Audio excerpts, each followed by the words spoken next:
kung mamarapatin po ninyo para makompleto yung kwento dito.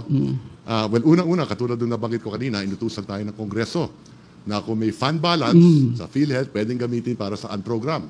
Ngayon, nag-usap kami ng mga economic managers at pinagkasunduan namin, gagamitin natin yan from health to health. Yes. Kung kaya't, ang unang pinaggastusan yan, katulad ng nabanggit ko kanina, yung 27 billion na utang ng ating pamahalaan sa mga frontliner. Mahigit 100 billion na ang binayaran natin sa panahon ng BBM administration. Pangalawa, Health Facilities Enhancement Program ng DOH. Dahil ang Universal Healthcare Law ay hindi lang tungkol sa PhilHealth, kung hindi yung kabuuang health ng taong bayan na pinangungunahan ng DOH. So as much as possible, ginastos natin ang pera from health to health. Isang halimbawa pa. Opo, naintindihan ko po yun. Naintindihan ko from health to health. Opo, ang sinasagip ko po ay from health to a purpose not related to health. Lahat po. Health lahat to health. Pwede. Lahat po health to health. Halimbawa. Wag na tayong, kasi kulang po tayo sa oras. Basta health to health, meaning health ang purpose.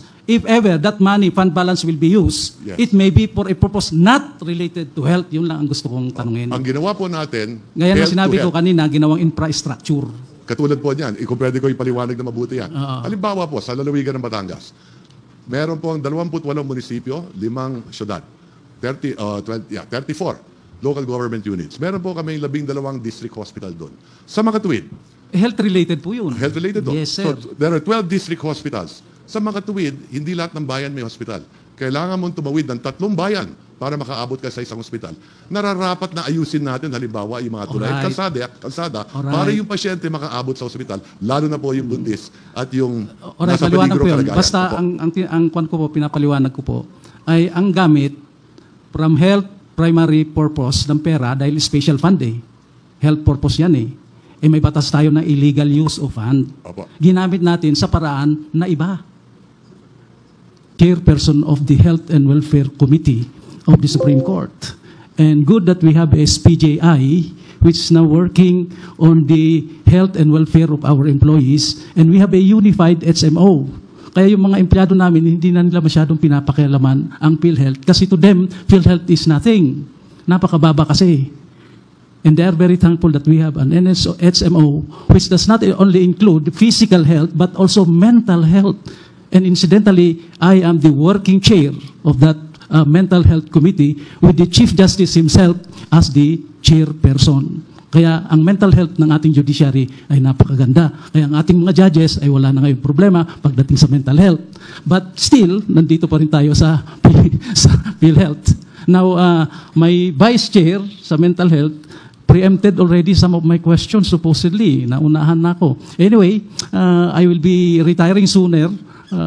My vice chairperson will take over, so bahala na siya. Okay, and yun daw, sinong papalit sa Mental Health Committee?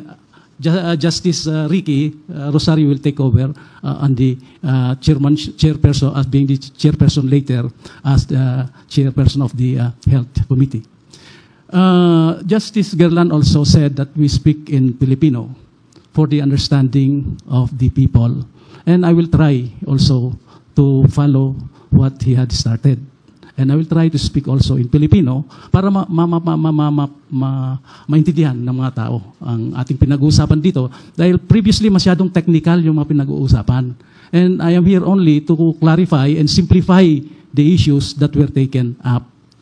Under the SPGI sana, whenever there is a live streaming and we speak the English language, simultaneously in the monitor, makikita na natin yung translation ng English into the local dialect. So if this hearing or proceedings will now be live streamed in Visayas, there will be a corresponding translation in Cebuano, doon sa Visayas. And that is already the project, and we are ongoing, that is an ongoing project of the SPJI. And wag po kayong matakot na si Chief Justice ay aalis na next year because the other justices will continue this project, kung sino man ang susunod.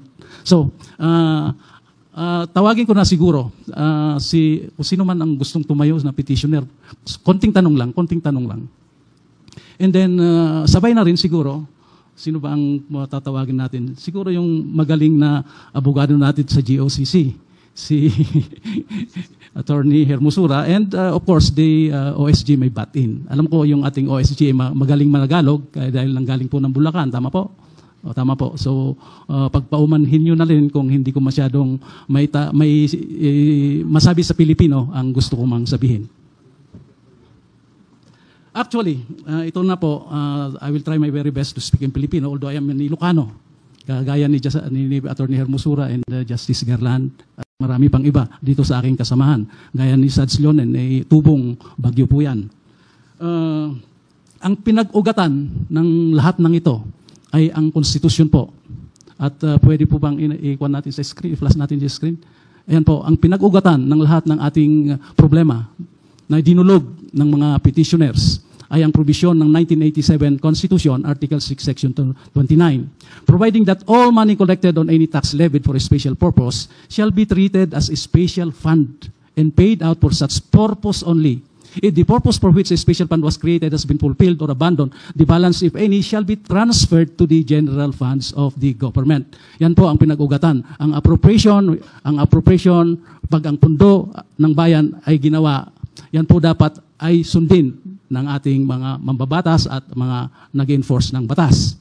Subalit, if there is a balance or that is abandoned or already fulfilled, pwede pong i-transfer sa general fund. Kaya lang po, merong isang konsepto ng petitioners na if this is violated, this can still be violated if the transfer of the fund is against the law or it is not provided by the law.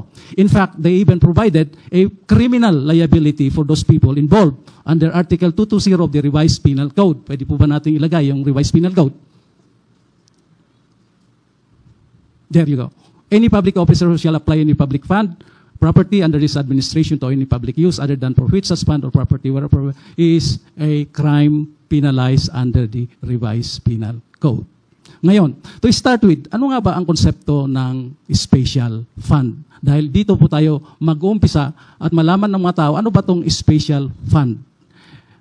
Generally, you correct me if I am wrong, generally, when there is an appropriation, kung merong pondo na itinalaga ng batas para sa isang bagay, programa o proyekto, itong pondo na ito ay nagiging special fund na hindi na pwedeng galawin. Tama po? Tama. Okay, tama. Ngayon, my first question will involve sa konsepto ng unprogrammed funds. Tinanong po ako actually, noong pang nag-umpisa ang ating oral arguments, ano ba ang konsepto ng unprogrammed appropriation? Ito ba ay appropriation na pondo na inilalaan ng batas sa mga unprogrammed or wala pang programa? In other words, meron na tayong pinopondohan pero wala pa tayong programa. Yan ang unang tanong. Tama po ba ang konsepto na yan na naglalaan tayo ng pondo na wala pang programa? Actually, I do not represent po DBM, but I can answer if the Soldian will allow me po.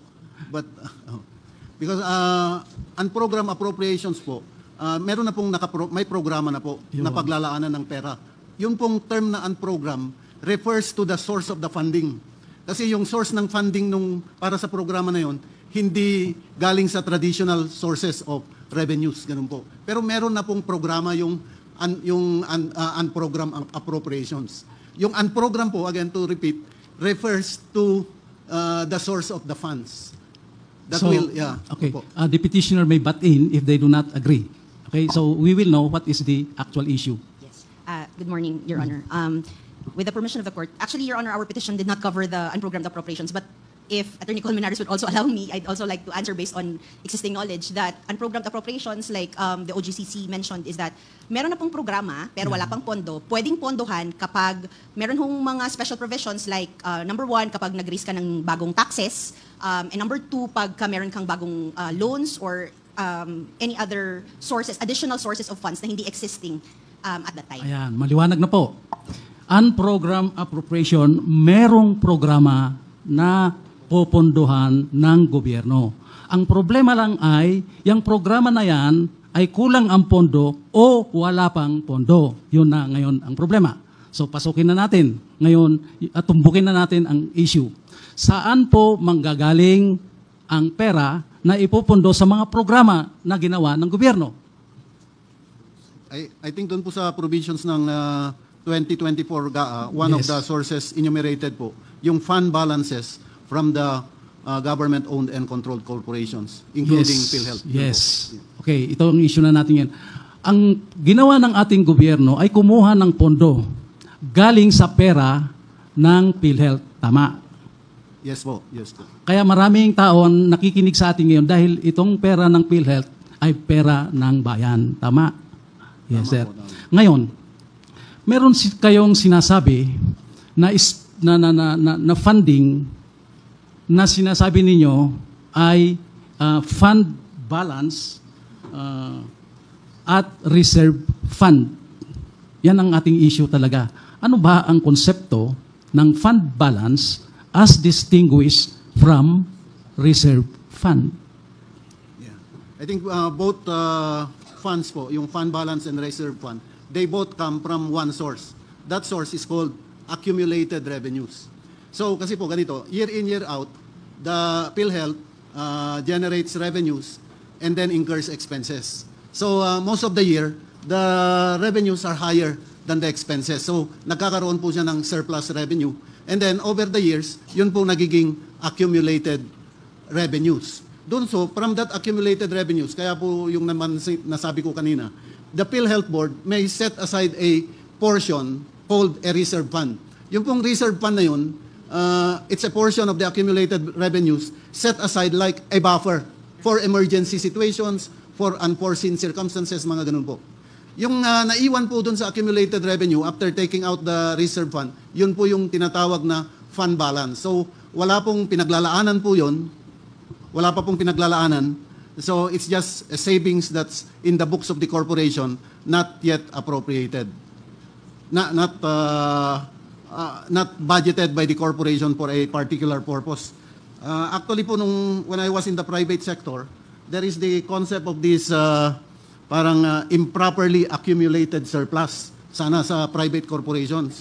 Yung private corporations, pinipinalize with a tax. If I remember, it's a 10% tax. Pag it holds money that it has no use. Kasi kung ang dapat, i-declare mo yan as yung pera na yan as dividends. Kung hindi mo i-declare, you are subjected to a 10% tax on improperly accumulated surplus. I would say na yung fund balance po sa government-owned and controlled corporation, yun ang equivalent niya sa private sector. Okay. How about the reserve fund?